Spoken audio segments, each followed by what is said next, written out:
Schedule a Zoom with me at GCExperts.com/Zoom. Yeah, so let us know what is it that what GC experts could do for us, or I don't know that I can do anything for you, Sylvia. why so or how so? Because since your team had reached out to us by email. Okay, I didn't do that. So let me kind of tell you who I am, and then you can decide if this makes sense to even continue this conversation. Right. When you go out, let's say tomorrow, you go out and you get $100,000 HVAC contract. Who would be a typical client of yours? It could be a typical commercial client because we do residential, commercial. Can you hear us? Yeah, I'm trying to get Brandon on the line here. There we go. Oh, okay. Maybe I hit the right button. Thank you so much, Brandon, for joining.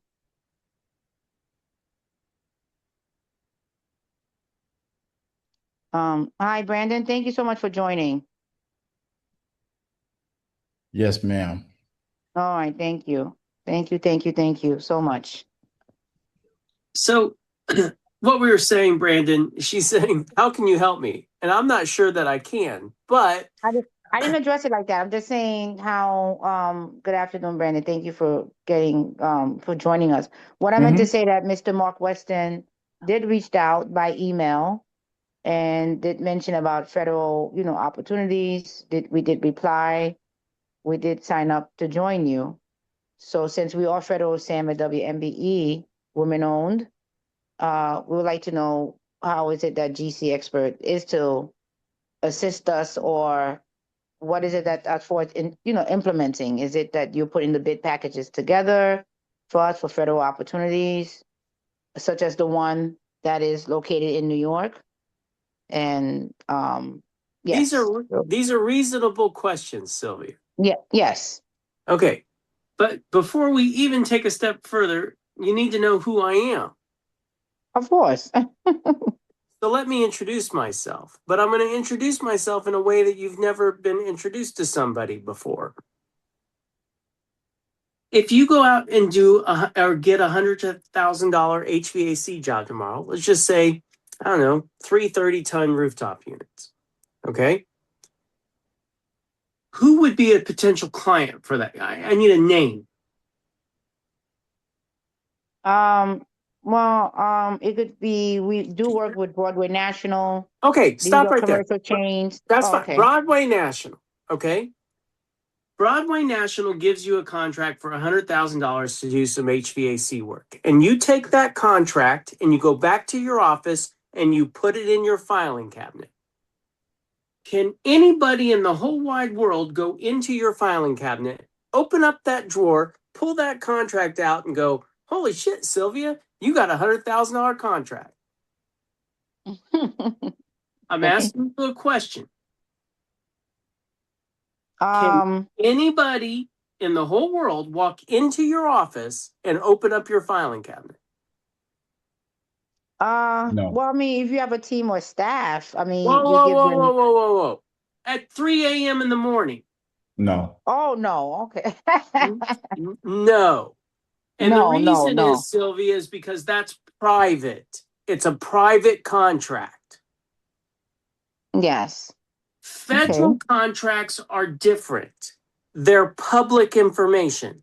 Public, meaning we the people get to see how our federal government spends money. Right? Correct. Yes. Okay.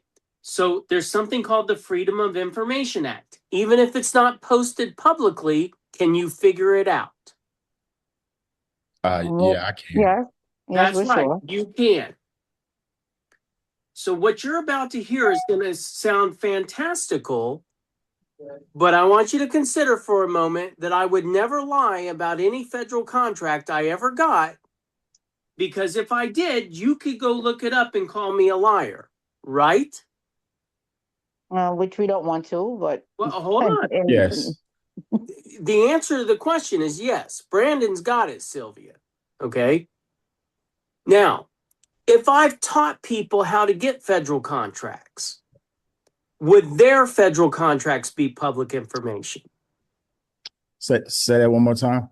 If I have ever taught anybody how to get a federal contract, would their federal contracts be public information? Yes. Yes, they would. So you could look that up. So do you think I'd ever lie about any contract I've ever taught somebody how to get? You shouldn't.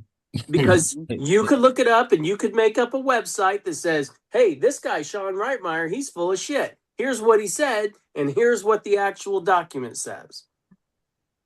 Right? Correct. Right. Okay. Now, I'm going to light a light bulb off in your head. Have you ever, I know the answer to this question, but I'm asking it to Brandon because I know, Sylvia, you know the answer. Brandon, have you ever heard of a SAM registration? I have 3 active SAM registrations. Perfect. We're going to play a dumb little 5th grade level game. I'm going to tell you the answer to the question before I ask you the question. Are you ready for the answer? Mm-hmm. The answer is SAM registration. Ready to play? Yeah. There is one thing and one thing only required to be a federal contractor, and that is a Unique entity ID number and a case code. Okay, you're slow, and I'm going to start over. I'm going to give you the answer to the question before. I know that you know that a cage code comes with a SAM registration, but we're going to play the game my way because Okay. I've done over $1 billion worth of work for the United States federal government, and it's documented evidence. I promise you, you're not going to hear any sales pitch in this phone call. All you're going to hear is valuable information, but you got to play the game my way. The answer to the question is SAM registration. There's one thing and one thing only required to be a federal contractor, and that is a SAM registration. That's right. So if you sell cake mix to the Navy so they can make cakes on ships, what do you need? SAM registration. If you sell bullets or aircraft parts or even construction goods and services, what do you need? SAM registration. That's right. Now we're going to play the other side of the game. I'm going to give you 3 scenarios. Scenario number 1. The transformer shall be replaced by a licensed electrician in the state of New York. Now, that has nothing to do with the company that got the job. All they needed was a SAM registration. But if scenario number 1 says that the transformer shall be replaced by a licensed electrician in the state of New York, you would have to coordinate that with a licensed electrician to do that work. Correct. Scenario number 2, the transformer shall be replaced by a licensed electrician. That means any licensed electrician from any state can go into New York and replace that transformer. Understand that this is federal eminent domain property. There is no such thing as a state inspector going on to a federal job. Correct. Scenario number 3, the transformer shall be replaced. That literally means that you and I can go out there on a Saturday and replace the transformer. And it gets written all 3 ways all the time. But it has nothing to do with the contractor that got the job. All they needed was a SAM registration. And that's how I can tell both of you guys that I have done more than $1 billion worth of work for the federal government. I've built wind tunnels for NASA, water treatment plants for the Air Force. I've done kitchen renovations for the National Park Service. I built an $8 million power plant off the coast of California on an island for the Navy. I've worked on 4 presidents' homes. I even replaced the carpet at the top of the St. Louis Arch. That was a National Park Service job.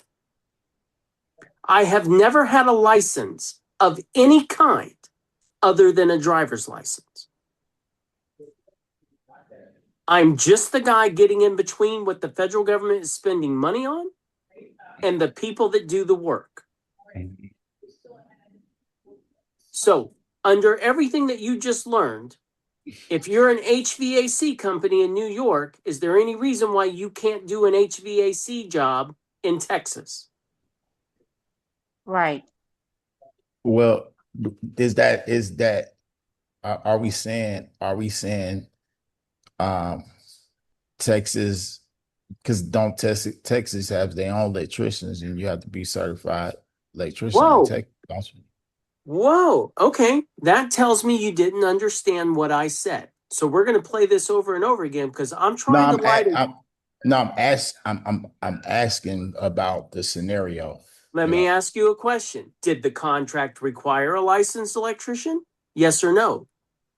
no, Okay. Then do you need a licensed electrician on that job? no. Well, we were assuming because state to state it differs. Like, we're Whoa, also whoa, whoa, whoa. You said state to state. Remember the three scenarios. We're talking about Mhm. federal. We're talking about Okay. federal. The state Okay. laws don't Don't apply. require. Okay. Now that you understand that, Brandon, how much, if I called you guys up today and I said, I need a new 3-ton split system in my office, no heat, how much? Uh, I Tie it into the existing ductwork. I can't answer that because Can you You're an repeat that again? I'm HVAC sorry. guy? No, he's like, no. like, I do more. I do more.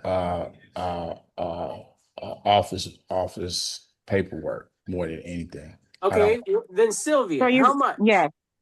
Can you repeat again? Sorry, sir. Can you repeat again? A 3-ton split system, no heat, tied into the existing ductwork. Give me a ballpark. How much?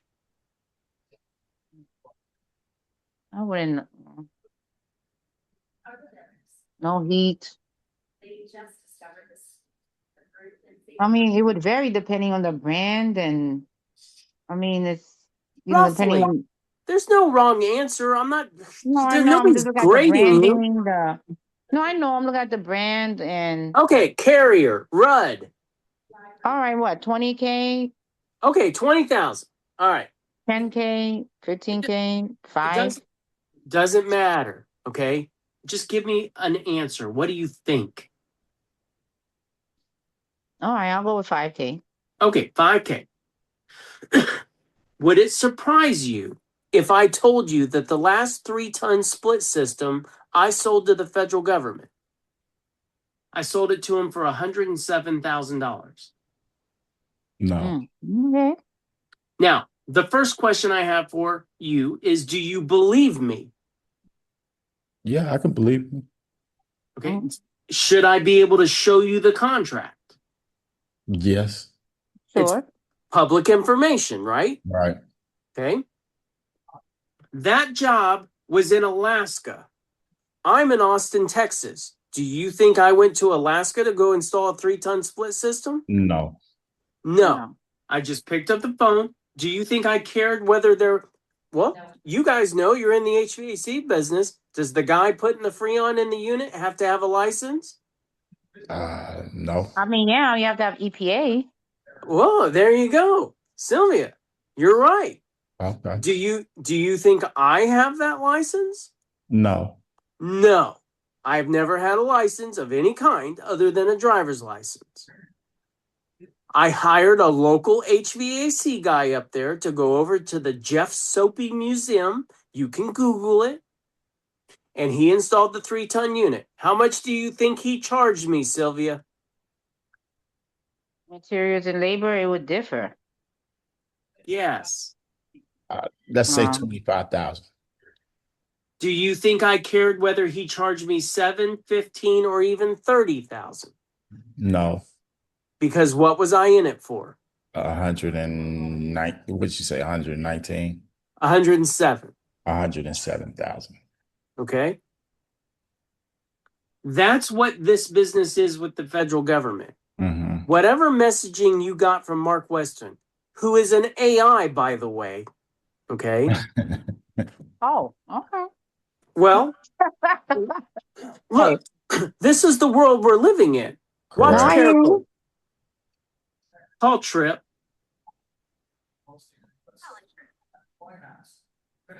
Mm. Wow, okay, an AI, all right. Hey, Trip. I'm talking to Sylvia and Brandon on a Zoom. Would you like to say hello?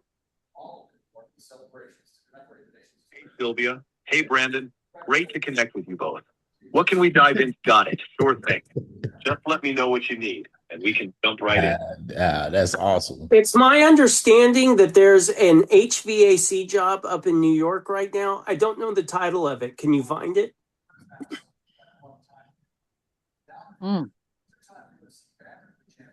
One sec. I'll search Bid Tracker for HVAC jobs in New York right now. I found one active HVAC job in New York. It's Bid Tracker number 140948 for the U.S. Coast Guard Sector Eastern Great Lakes. It's due tomorrow, June 13th, with an estimated value range of about $35,000 to $55,000. Want me to pull the scope of work and go over the details? Yes. Could you put together an estimate on that job and send it to my email? Absolutely. I'll run a ballpark estimate on that job and send it to your email right now. Go ahead and fill out the bid form as well. Understood. I'll fill out the bid form and send everything to your email. Let's finalize the details and make sure everything's good. The estimate range for that HVAC job is between $55,000 and $80,000, with key assumptions about labor rates, site access, and potential risks like hazardous materials. I'll include all that in the email with the completed bid form. You'll have it shortly. Thanks, Trip. That's an AI? Yeah. Quick pause. Side note. What AI system is that? Because I need that. I We invented both it. need it. We both need it. You invented that? Yes. Oh, that's awesome. Look, do I have y'all's attention? You had my Sure, we attention sure from do the very now. beginning. From the beginning, but wow, now it's just Okay. okay. That's what I wanted. When I said this is going to be a very unique introduction, would you say that this is unique? Yes. Definitely so. Absolutely. Listen, Mark Weston, who is an AI, Sylvia, sent you some text messages before you came into this Zoom. Right? You know what? He set up everything. You didn't answer my question. Mark Weston sent you some text messages before you came into this Zoom. Yes or no? Yes, it was by email. Okay, email. In Right. one of those emails, it said, watch this video prior to your Zoom with Sean. Right? Yes. You didn't watch the video, and I know that. I didn't watch it. I know. It's okay. But here's the thing. You guys did not know what you were about to walk into when you walked into this Zoom. People think sometimes, because there's a lot of idiot assholes out there that try to fish people into a Zoom and then try to sell them something. Hey, if you buy my shit for $19.99, I'm going to promise you the world. And it's going to be A, B, C, D, E. I've done over $1 billion worth of work for the federal government. I did over 1,000 federal contracts. I made over $300 million over my career, and it's publicly documented. It's all right. That's why you're hearing this. I'm an abrasive personality, okay? And I only have one requirement to get on a Zoom with me. It's to watch a video. Because what that tells me is that if you're willing, look, how long did it take you to start making money in business? Like, you were 10 years old. Did you wake up one day and say, I can't wait to be the paperwork guy at an HVAC company working with Sylvia? Is that what you did when you were 10?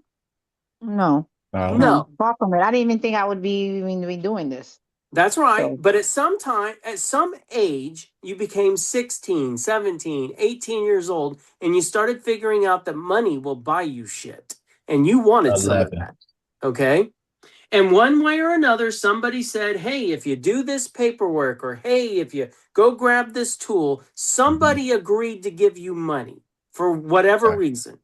But Yeah. the initial money wasn't very much. Maybe at some point you could buy a car. Maybe at some point you could buy a house. But you invested a lot of time and energy and effort in order to get a return on that time, energy, and effort. Do we agree? Yes. Okay. All I'm asking you to do is watch one video for an hour. You should expect a return on your investment of that time. Right? Right. And we just Right. got caught up that we were not able to really watch the video. That, Sylvia, The time management is really crazy, but that's right. We're all busy. But now you have an opportunity. Every question you could ever want to know the answer to in federal contracts. Do you think I have those answers? I believe you do. I believe you do, yes. Ask one. I got one. Go. Well, what is the DFC? I've never heard of the DFC. What context is that?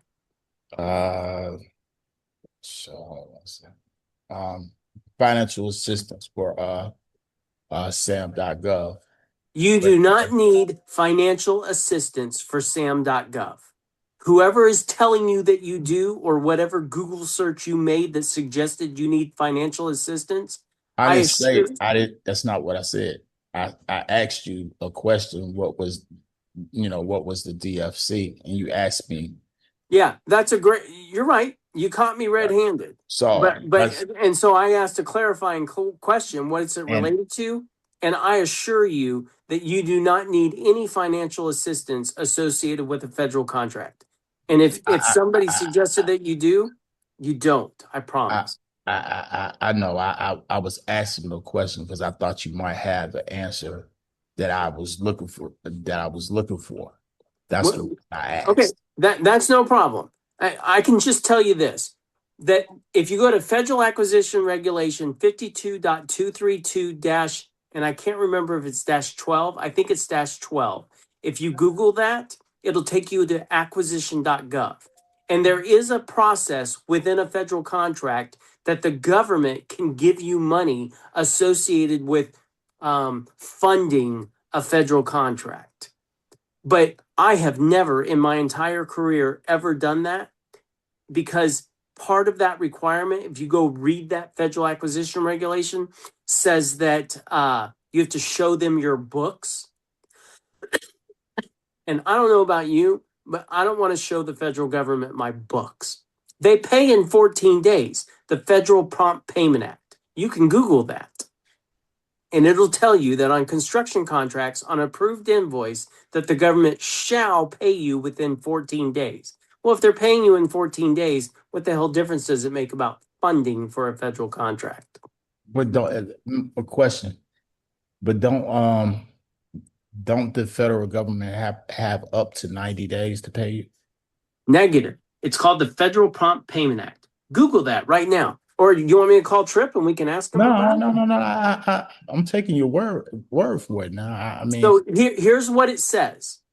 It says that the contractor shall be paid within 14 days of an approved invoice on a partial pay request. Partial meaning less than 100%. Okay. Then it says on a final pay request, meaning 100%, they have to pay you within 30 days.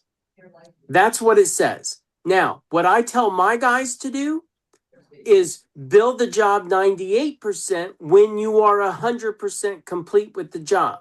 Why? So it's a partial pay request. You get paid in 14 days. Sometimes the government will come back and say, hey, wait a minute. You build 98%, but you're actually 100% complete. What I tell my guys to say back to that is, hey, listen, we're in the construction business, and we know that when we leave a job, if there's going to be a warranty issue, it almost always happens within the first 30 days that we leave. And we just want to make sure the government is protected for that. But what am I really trying to achieve? Get your money in 14 days. Mm. Shad, I like you. I Yeah. like you very much.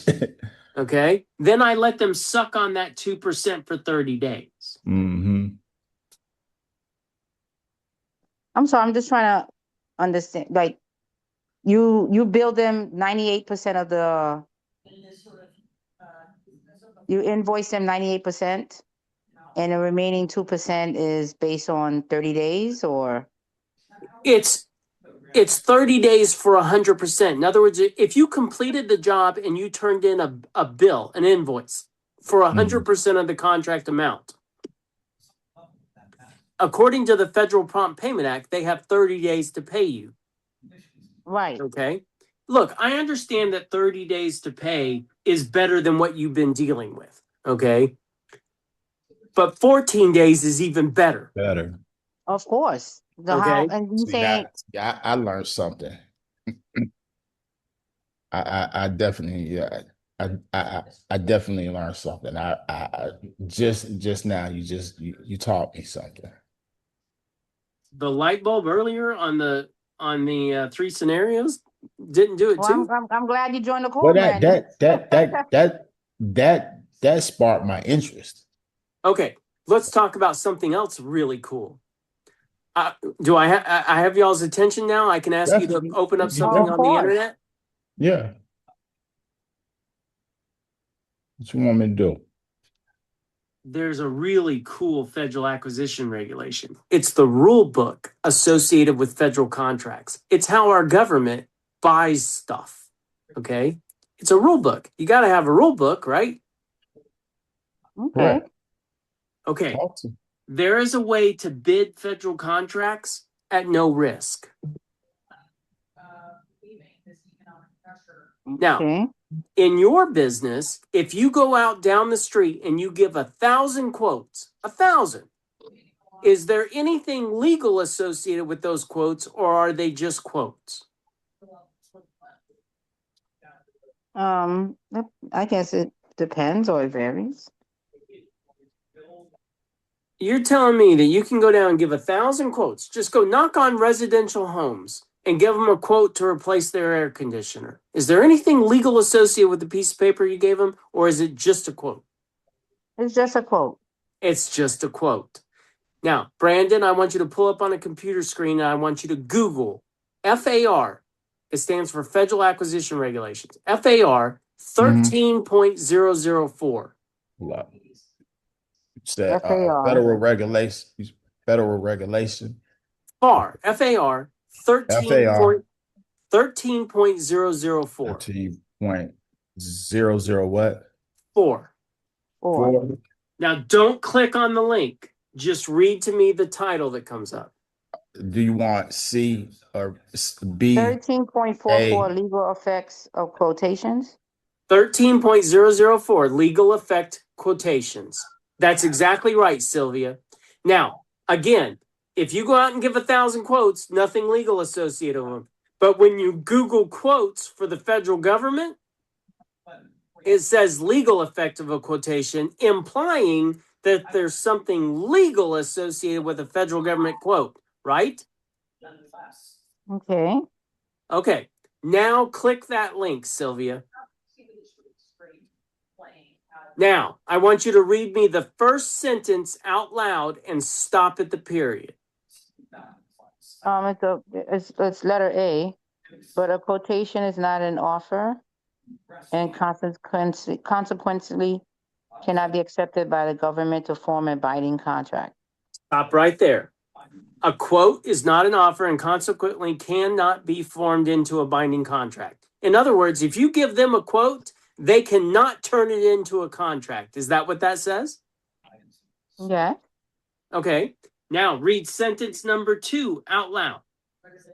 Yes. Therefore, issuance by the government of an order in response to a supplier's quotation does not establish a contract. Now, there's no way in the world that you understand what sentence number 2 means, but I'm going to explain it to you and then I'm going to ask if you agree with me. Do you think that every government contracting officer or procurement official knows every rule in the federal acquisition regulations? No. No.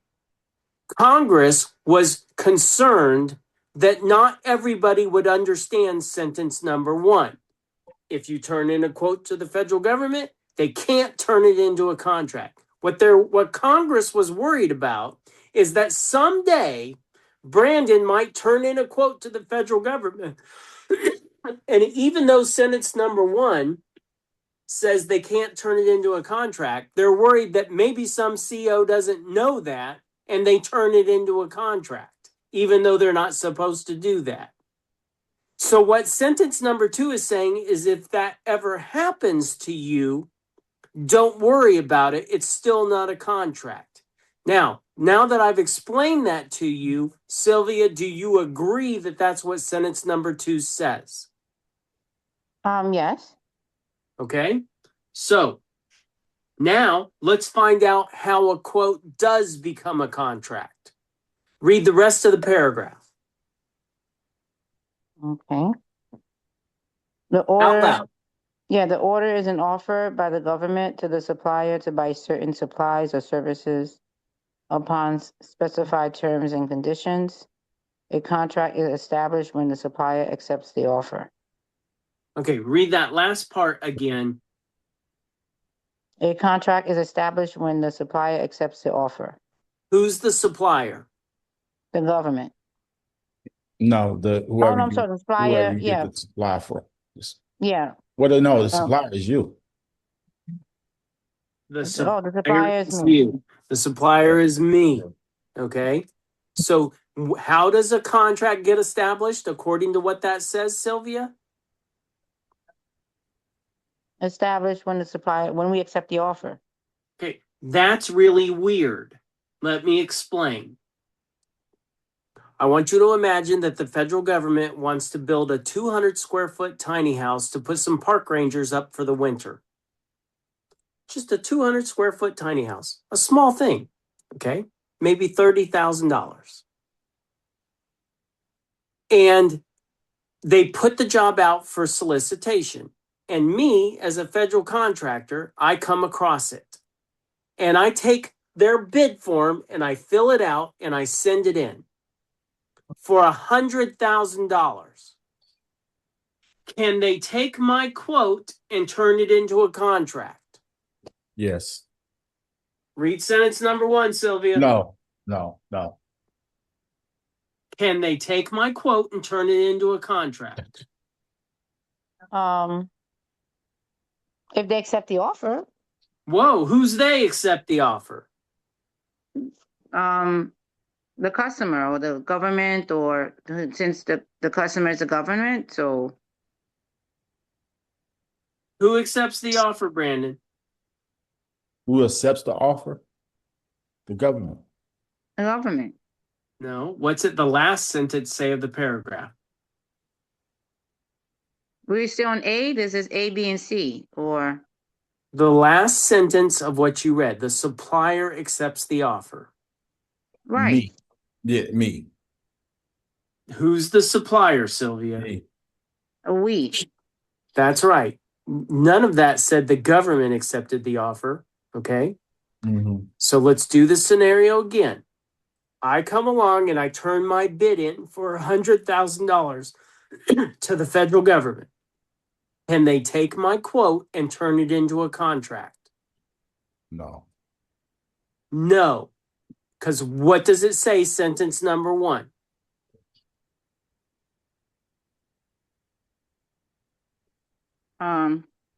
Sorry about that. Sentence number 1. A quotation is not an offer and consequently cannot be accepted by the government to form a binding contract. Okay. So I gave my quote to them for $100,000. Can they take my quote and turn it into a contract? No. No. So how this happens in real life is I turn a bid in for $100,000 for something that I know is probably going to only cost $30,000. Okay. They can't take my quote and turn it into a contract. It's right there in sentence number 1. Right.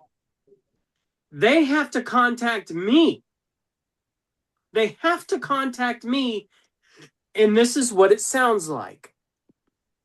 Hey, we got your quote for $100,000. Would you please do this job for what you said you would? When that happens, you have 4 options. Write this down, Brandon. Number 1, you can accept. Hey, we'll take the job. Number 2, you can withdraw.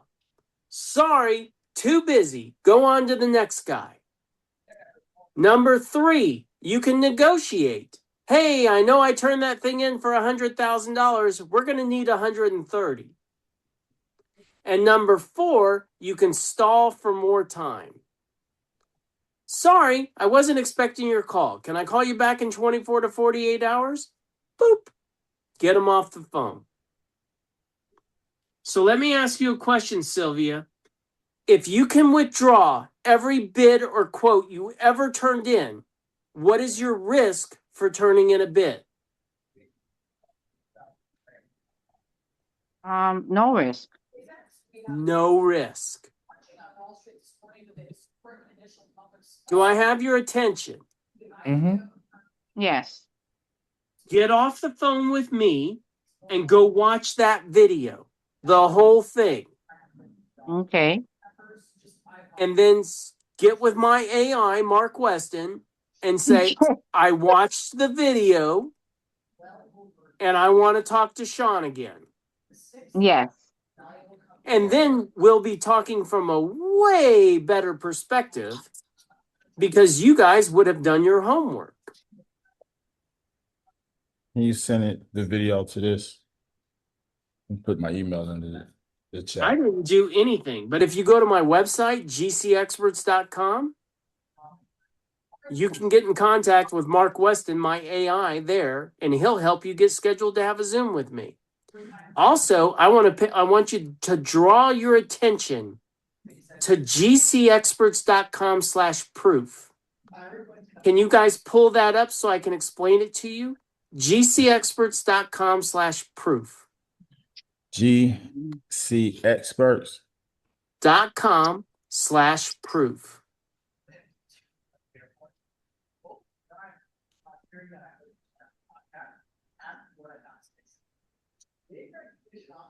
Okay. I'm there. You're there. I want to explain to you how this page works. I want you to scroll down to where you see the short-haired guy. He's about your build. His name is Dennis of AMG. Do you see his video? Yes. Okay. I want you to imagine for a second that if you did hit play on that video, he's going to say, oh my God, Sean is the expert. But that's not important. The red button underneath his video, that's what I want to draw your attention to. Click that button. What website popped up? USAspending.gov. That is not my website. Can we agree? No, it's USAspending.gov. That's right. That's a government website. What do you see on that page?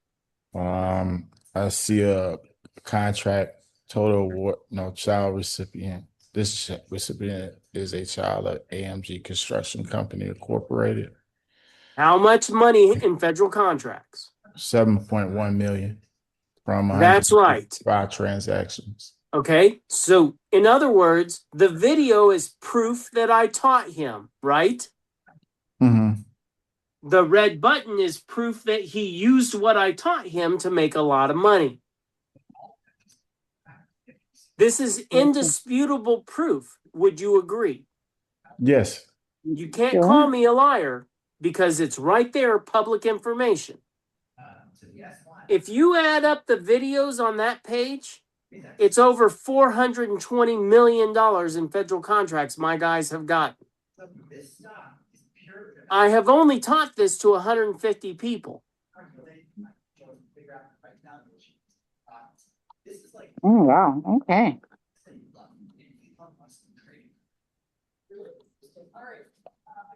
Go watch the video. I sure will now. Oh, wow. And then Okay. schedule another meeting with me because Which video? It's actually, if you go to GCExperts.com, it's the second video on the page. Mhm. The one with the guy shooting all the questions. Yes, I see them. Okay, that's the video. It's All about right. an hour long. Okay. Okay? I'm viewing all the federal contracts. I'll go watch the video because I want to. Now I'm gonna watch the video, but I'm gonna have a lot of questions when we talk again. Now, That's what I'm hoping will happen because that guy had more questions prepared when we came into a Zoom than anybody had ever asked me before. And I started thinking after that Zoom happened that everybody should watch this because he thought about all the questions that I know you have. You just can't think of them because all of a sudden some guy's yelling at you on a Zoom and nobody's prepared for that. Totally understand.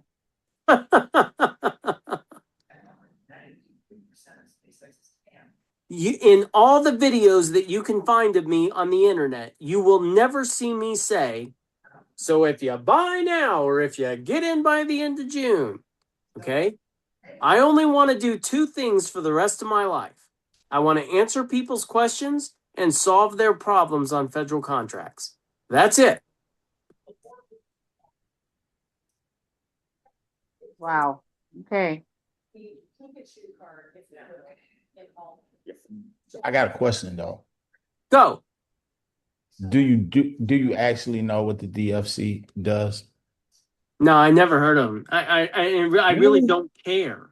Okay. The reason I don't care is because that's just noise. It's just noise. That is a road to nowhere. Let people that need financial assistance with the federal government go figure that shit out. Okay. It's just noise. Where the real money is, where you should be spending your time, is finding, bidding, and negotiating federal contracts and then letting other people perform them. Right now, you're a prime candidate for what I call being a tool. You are a tool to me. Because if I get an HVAC job in what the fuck it, New York, I'm going to get it for $200,000. I'm going to sub it to you for $100,000. And then I'm going to go get another one in Wisconsin or Washington State or California, okay? And you're going to do all the work and I'm going to make $100,000. You're just a tool to me. Do you want to be you or do you want to be me? I don't care what the answer to that is, but that you have to decide that for yourself. Hmm. Okay.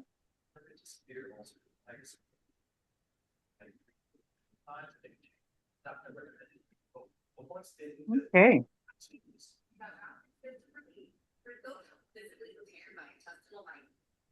Wow. So I could pretty much do the same too. I don't have to really go out and actually do anything. Is that the case? It's not that I haven't gone out and done anything. I have. As an example, do you know what NORAD is? NORAD is your company or?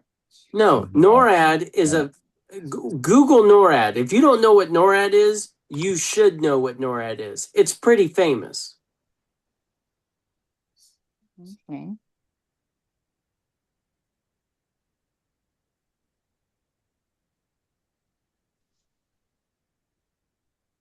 And NORAD is NORAD?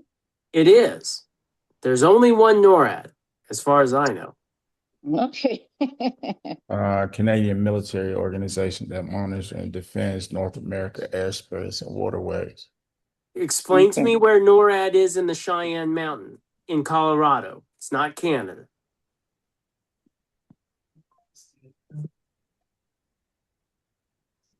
Okay. Now, I'm asking you a question. Somebody explain to me what NORAD is. It's in Colorado, not Canada. Okay. It, Is it defense, aerospace, control? it monitors Okay, but that's what it does. Where is it specifically? uh Peter Space Force Base in Colorado Springs. But I mean literally where if I walk inside NORAD, what am I walking into? Well, I mean, There should be a big picture of the 30,000-pound doors that you walk through to get inside NORAD. There should be a photo. See no photo. There's two of them. There's two gates to get in through, literally into NORAD. It's inside a mountain. Do a Google image search for the gates at NORAD.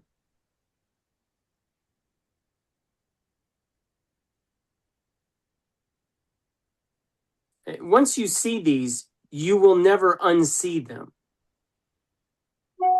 Imagine a vault door that weighs 30,000 pounds. is it in Cheyenne Mountain? It's inside the Cheyenne Mountain. That's right. Do you see those big doors? The big metals, I think they're stainless steel gate vault doors. Okay. Do you see it? They're about, I don't know. They're about 2 feet thick.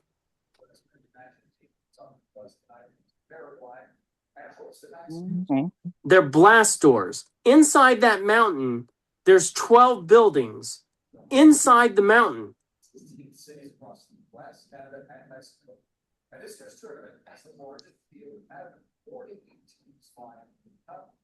I can't remember if it's 11 or 12. But anyway, you can't get inside NORAD. You can't unless you're supposed to be in there. Right. It's a fortress. It's a fortress. You're exactly right. And the public cannot get inside NORAD unless you're supposed to be in NORAD. One of my clients got a contract inside NORAD to replace some pillow block bearings on a motor shaft to a cooling tower. When he called me to tell me about it, I said, I'll do it. And he said, what do you mean you'll do it? I said, I'll do it with my own 2 hands. He said, why the hell would you want to do that? And I said, because you can't get inside NORAD unless you're supposed to be inside NORAD. So I literally flew there, rented a car, went inside that mountain, and replaced a pillow block bearing on a motor shaft. Took me 3 days. So the answer to your question is no, you don't have to go there and do it, but you can. Okay. There are things in this world that you might have an opportunity to go see. Take the time to go see it. There's some cool stuff out there. I don't think you're gonna, any, civilian, they'll allow any regular civilian like us to just walk up to NORAD. I don't think that's not something that, unless, but if you get a federal security contract, clearance, unless there's security clearance, of course, unless there's a contract, but. That's right. You get a federal contract. That's why I say I worked on 4 presidents' homes. Not because I had to, because I wanted to.